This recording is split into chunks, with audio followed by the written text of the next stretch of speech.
Sama-sama tayong magiging Saksi!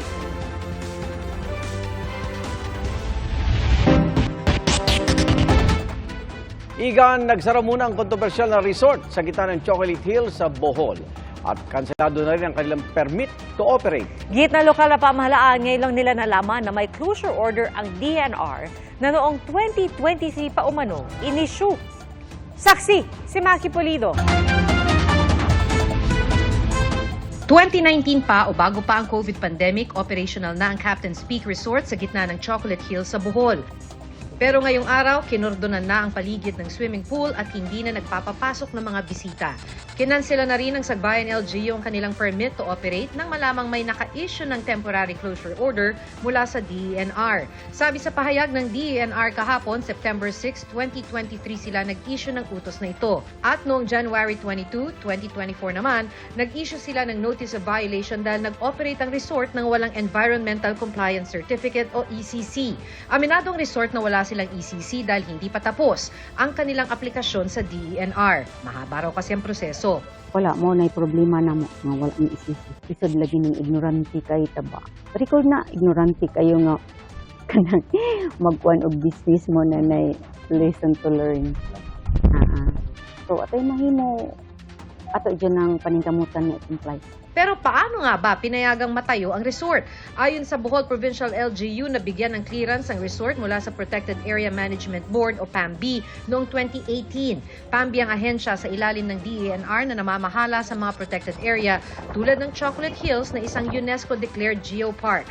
Dahil sa PAMB clearance, wala raw nagawa ang Sagbayan LGU kundi mag-issue ng building permit. It is presumed to be regular kasi nagsumula yan sa ibaba sa ibaba. So, meron namang PAMB resolution na kahit na ito isang protected area, meron namang tinatawag na multiple use zone.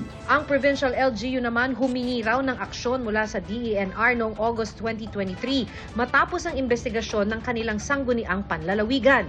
Inirekomenda rin nila sa DENR na ayusin ng ahensya ang mga policy at guidelines kaugnay sa pagtatayo ng mga istruktura sa multi-use zones sa protected area. Pero since September, wala kaming narinig na update from DENR until na pumutok na naman ulit ito ngayon.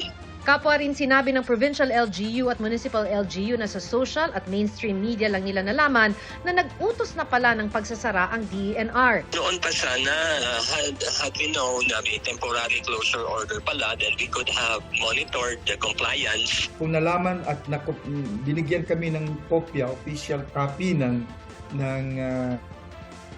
temporary closure last year, ay hindi na natin pahintulutan ito na mag-operate. Wala pang bagong pahayag ang DENR.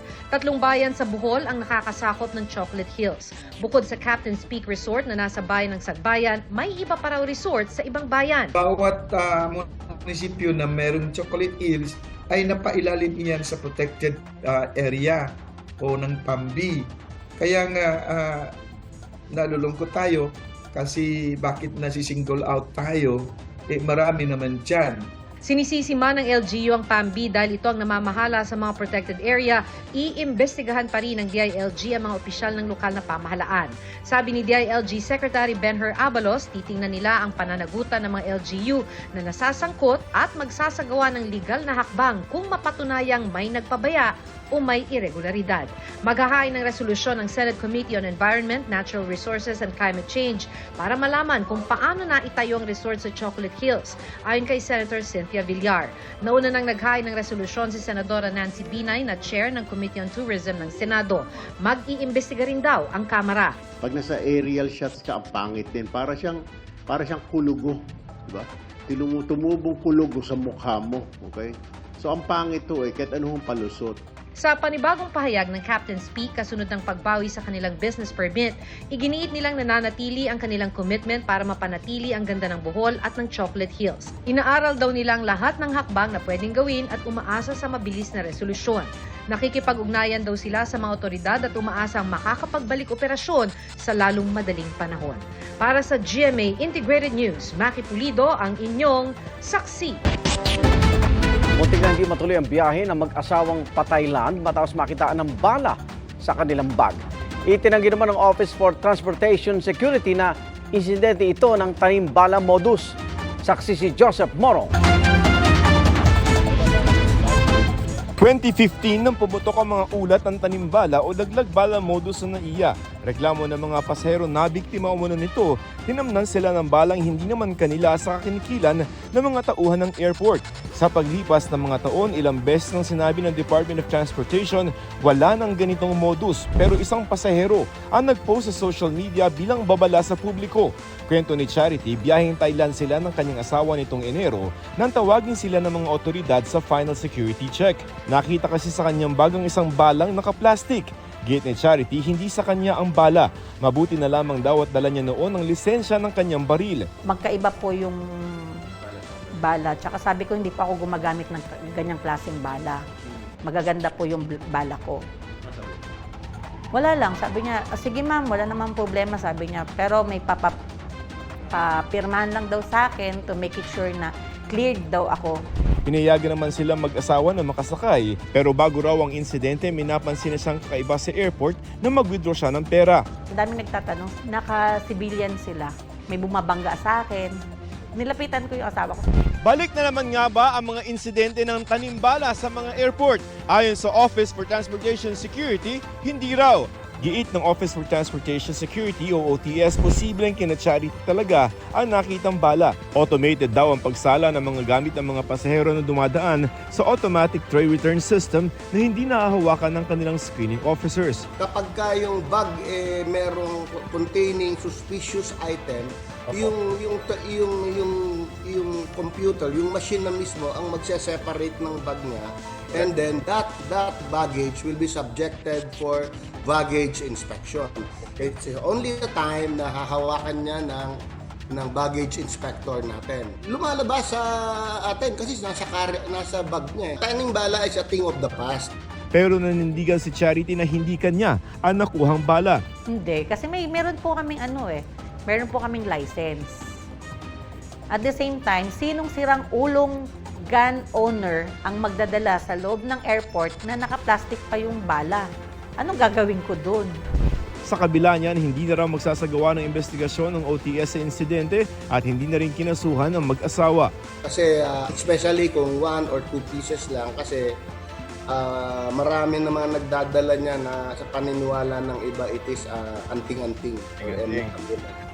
In fact, almost daily nakaka-encounter kami ng ganitong incident. Para sa GMA Integrated News, Joseph Morong, ang inyong saksi. Tumakas ang isang kolorum na van mula sa mga otoridad sa EDSA. Ang nahulikam na gitgitan at habula, ating saksihan.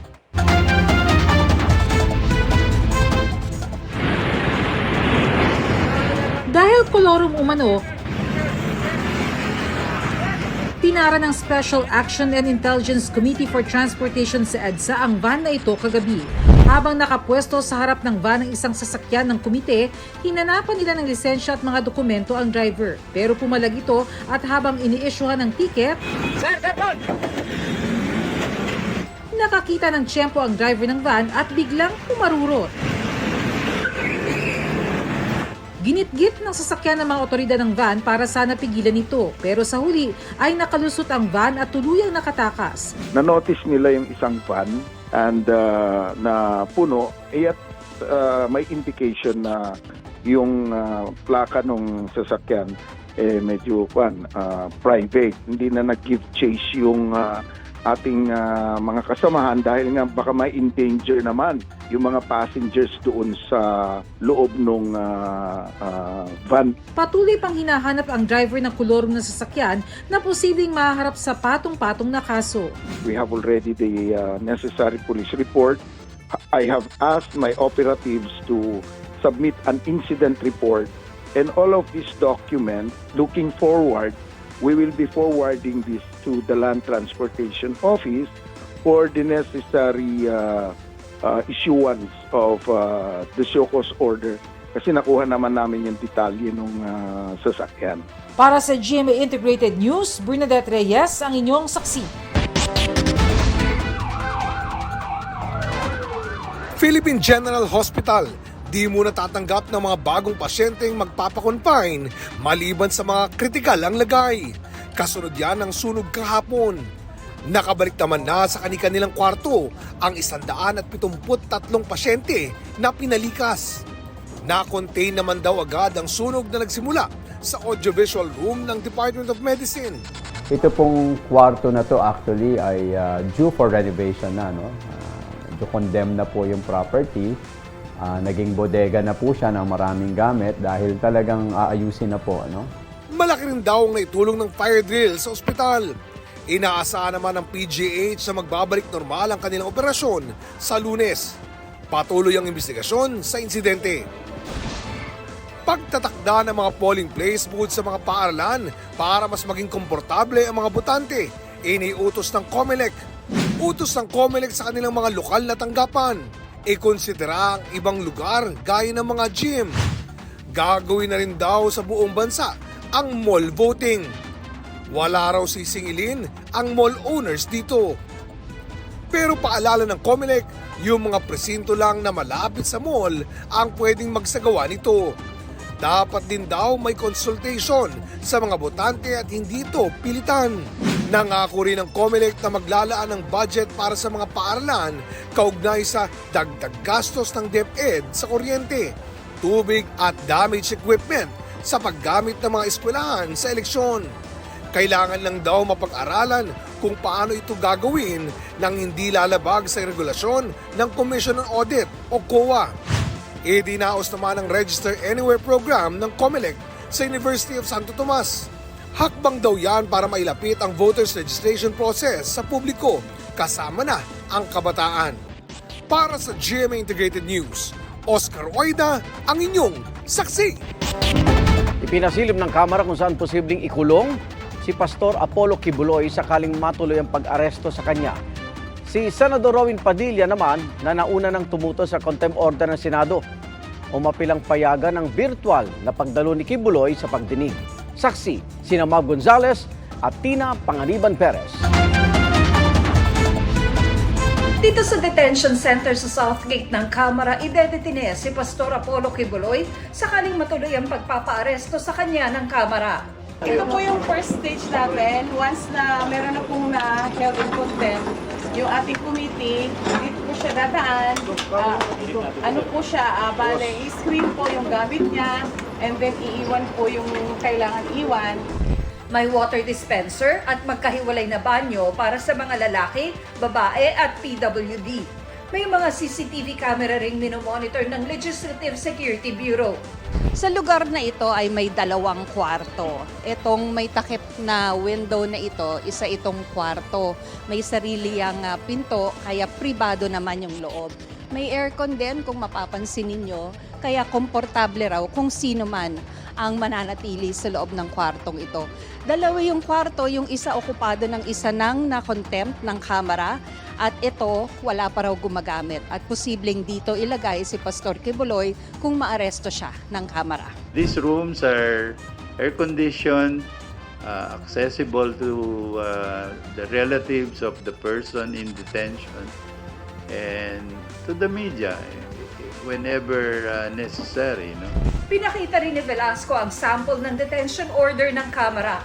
Ang paraan niya kay Kibuloy ay inihahanda na matapos siyang ma-cite in contempt dahil sa pag-iisnab sa komite.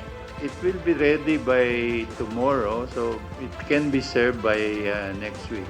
We're going to release it probably Monday or Tuesday. Sa Senado kung saan cited in contempt din si Pastor Kibuloy pero binigyan ng hanggang Biyernes para magpaliwanag kaya hindi pa inaresto, may pakiusap si Senador Robin Padilla. Sana raw dumaan sa due process ang pagdinig ng Senado sa mga umano'y pang-aabuso ng pastor. Sabi kasi ni Senate Committee on Women and Children Chair, Senador Risa Hontiveros, wala siyang maisip na katanggap-tanggap na dahilan para hindi sumipot si Kibuloy matapos haina ng show cause order. Pag sinabing medical, hindi tatanggapin. Kapag ka sinabing security, parang sinabi mo na hindi ito katanggap-tanggap, parang nawawala yung due process. So sana marinig muna natin. Hiling ni Padilla, payagan ng humarap virtually si Kibuloy na idinadahilan ang kanyang seguridad sa hindi pagsipot. Sa huli, ipinapaubayan na raw ni Padilla kay Ontiveros ang magiging desisyon kay Kibuloy. Para sa GMA Integrated News, ako si Mav Gonzalez. Tina Panganiban Perez, ang inyong saksi. Mga kapuso, sama-sama tayong maging saksi. Mag-subscribe sa GMA Integrated News sa YouTube at para sa mga kapuso abroad, samahan niyo kami sa GMA Pinoy TV at sa www.gmanews.tv.